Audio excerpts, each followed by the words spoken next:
Matthew chapter 19, verse 6, Genesis chapter 2, verse 24, and Mark chapter 10, verse 7 to 8. There we will find a recurring statement that says, a man shall leave his father and his mother and cleave or unite to his wife. And this is God's directive. Because marriage is about God. God, who is the founder of marriage, has a purpose for marriage. And just a quick reminder, the purpose for marriage is for increase, for fruitfulness, multiplication, subduing and dominating both your spiritual and physical environment. And that is stated in Genesis chapter 1, verse 28.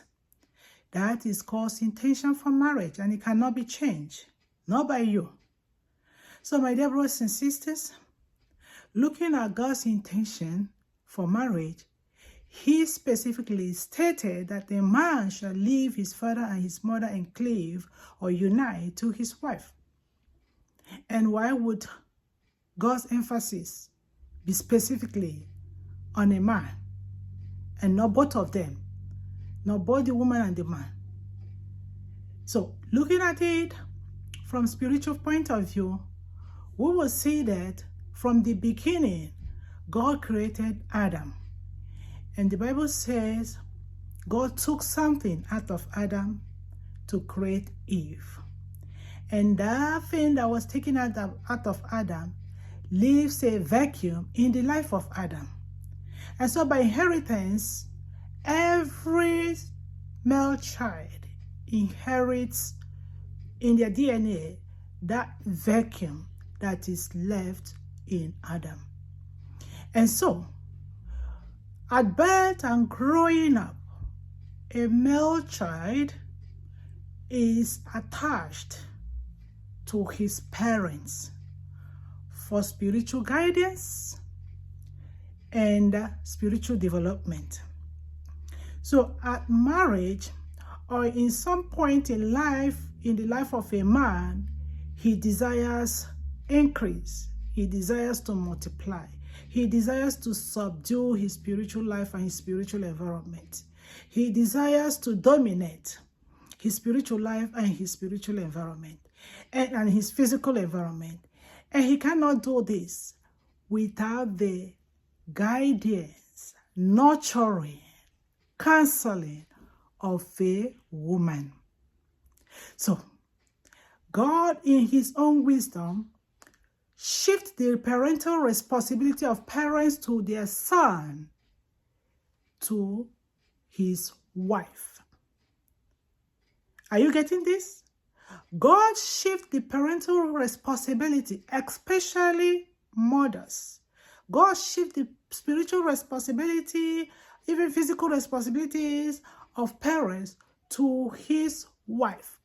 So at the time a man is married, he is responsible for his wife, as well as his wife being responsible for his spiritual growth and nurturing.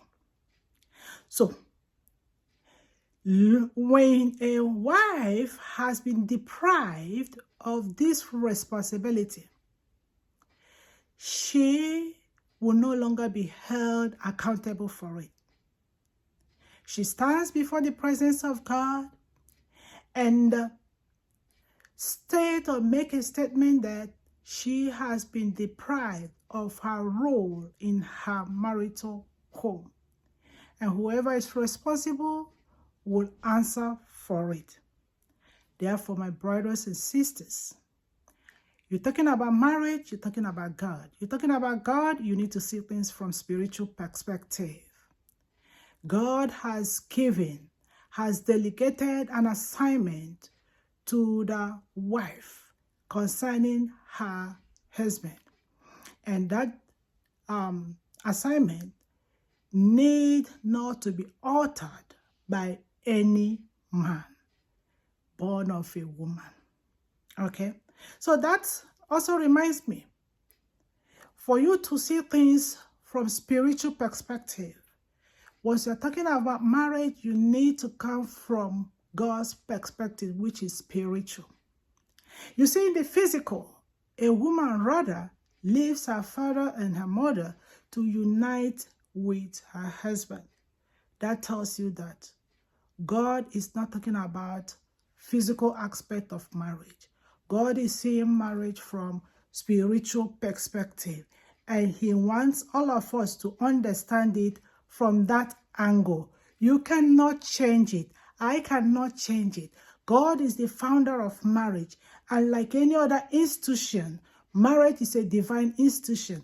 Like any other institution, there are rules and regulations guiding every institution. So marriage is not exempted. Marriage has principles.